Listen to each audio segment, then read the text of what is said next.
Uma saudação a todos. Meu nome é Emerson Borges. Eu sou o criador desse canal Deus e Homens, como também do site e da página no Facebook Deus e Homens. Sou também o escritor desse livro, A Bíblia sobre Escrutínio. E baseado no meu livro, toda semana nesse canal eu vou analisar profundamente uma passagem bíblica. A passagem bíblica escolhida dessa semana é sobre um personagem que levanta muitos questionamentos para as pessoas que leem a Bíblia. O relato está registrado no livro bíblico de Gênesis, capítulo 4. Se você tiver uma Bíblia em casa, você pode abrir sua Bíblia e ler esse capítulo, o capítulo 4 de Gênesis. Nós vamos analisar a história desse personagem, chamado Caim. Segundo o relato bíblico, o primeiro casal humano, Adão e Eva, tiveram 2 filhos, Caim e Abel. Foram os 2 primeiros filhos de Adão e Eva. Caim se dedicou à lavoura. Ele começou a plantar algumas coisas e Abel se dedicou à domesticação dos animais, se tornou um pastor de ovelhas. Numa certa ocasião, eles resolveram oferecer um sacrifício para o Deus bíblico. E o Deus bíblico, ele se agradou mais do sacrifício de Abel do que do sacrifício de Caim. No registro bíblico, vocês vão observar que não há explicação do porquê, dos motivos que levaram o Deus bíblico a ter mais favorecimento ao sacrifício de Abel do que o de Caim. Mas a questão é que Caim ficou muito chateado com aquilo e começou a desenvolver um certo ciúme do seu irmão. E o Deus bíblico, ele observou isso, ele notou isso e chegou até a conversar com Caim. Segundo o registro bíblico, ele chegou em Caim e falou: olha, Caim, essa mágoa sua, esse ressentimento com o seu irmão, isso aí não vai dar certo não, você vai acabar fazendo algo ruim aí, pode até matar seu irmão. Não fique desenvolvendo esse sentimento ruim no seu coração. Mas Caim não deu muito ouvidos a esse lembrete do Deus bíblico e um certo dia fez um convite para o seu irmão. Chamou Abel e falou assim: vamos para o campo, né, vamos passear. E nesse campo lá, Caim acabou assassinando o seu irmão Abel.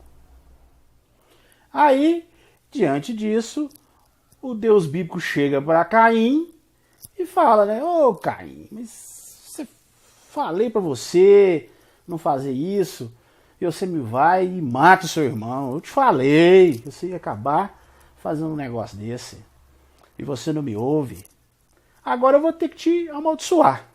Aí o Deus bíblico amaldiçoa Caim, né, vira para ele, fala que ele vai ser maldito, vai ser um errante fugitivo na terra, que tudo que ele plantar na terra, tudo que ele fizer, não vai dar certo, vai ser difícil, e que essa maldição ia acompanhar ele o resto da vida. Quando Deus profere essa maldição para Caim, ele resolve suplicar a Deus e falar: oh Deus, essa maldição sua está muito pesada, isso aí não vai ser fácil não, eu ficar aí fugitivo, amaldiçoado, né? Dá uma maneirada aí para mim. Aí Deus lá olha e resolve pôr um sinal em Caim, né? Eu vou colocar um sinal em você, que aí se alguém por acaso tentar fazer um ato de violência contra você, ele vai pensar 2 vezes, ele vai ver que é você e ninguém vai chegar perto de você. Aí Caim vai para uma terra distante e lá ele acha uma esposa. Do nada, ele acha uma mulher, casa, constrói uma cidade, né? E passa-se as gerações, fala dos filhos, dos netos dele.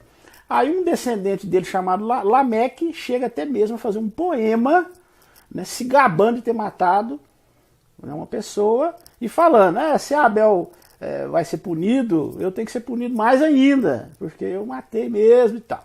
Então, pelo visto, nessa altura do campeonato, Caim já era uma lenda, né, entre as pessoas, e era motivo até das pessoas fazer poemas em homenagem a ele.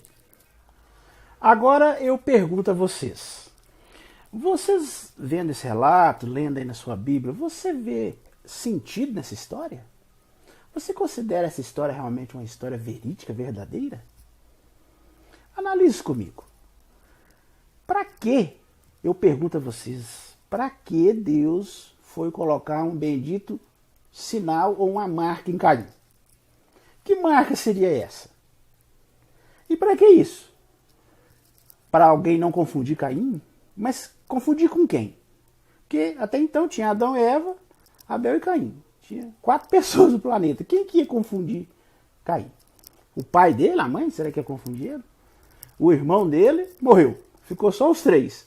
Será que Adão e Eva ia confundir ele? Confundir ele com quem? Isso aí não faz o menor sentido. Outra coisa. Caim vai para uma terra distante. E lá chega e ele acha uma mulher lá em casa. Mas que mulher? Se tinha só Adão e Eva, e tinha ele e o irmão dele, ele matou o irmão dele, ficou só ele. Que mulher? Aonde? Eu pergunto a vocês, aonde Caim achou essa bendita mulher? Alguns religiosos tentam de todas as formas, né? Fazer um contorcionismo ali, tentar remendar um pedaço aqui e outro ali, pega um pedaço lá na frente junto com o daqui, fala que não está em ordem cronológica, e tentam falar que essa mulher dele pode ter sido uma irmã dele, que Adão e Eva teve outros filhos, outras filhas, ou uma sobrinha. Mas, segundo o relato bíblico, só depois de toda essa história, no final do capítulo 4, é que Adão e Eva resolvem ter um outro filho, né, que seria Sete. E depois, no outro capítulo, ele fala que eles iam ter filhos e filhas. Mas mesmo assim, né, mesmo que a história esteja contada de forma não cronológica, né, você vê sentido nisso? Uma pessoa casar com a irmã ou com a sobrinha, né? Então quer dizer que a humanidade começou com um incesto. É isso mesmo? Será que uma pessoa que lê um relato desse aceita isso normalmente? Tem alguns religiosos que chegam até ao ponto de falar assim, não, mas na época estava perto de uma suposta perfeição, e aí não tinha problema casar irmão com irmão, irmão com sobrinho. Gente, pensa bem comigo aqui. É uma forçação de barra muito grande, você não acha, não? Outra coisa, ele chegou a construir uma cidade. Agora eu pergunto a vocês, para quem morar? Quem que vai morar nessa cidade, gente? É uma coisa assim que não tem sentido. Aí depois um descendente dele lá, né, já faz um poema enaltecendo um ato violento, né? Então, pelo visto aí, Caim se tornou realmente um personagem muito famoso, né? Então, assim, você percebe ao ler um relato desse que, na realidade, isso aí é um relato mitológico, isso é uma lenda. Isso é uma lenda antiga daqueles povos ali, daqueles povos nômades. Por exemplo, o fato de Abel se dedicar à domesticação dos animais e Caim se dedicar à lavoura é uma referência àqueles homens primitivos que deixaram de ser caçadores e coletores e começaram a plantar, começaram a domesticar os animais, porque essa aí foi uma grande transformação na humanidade.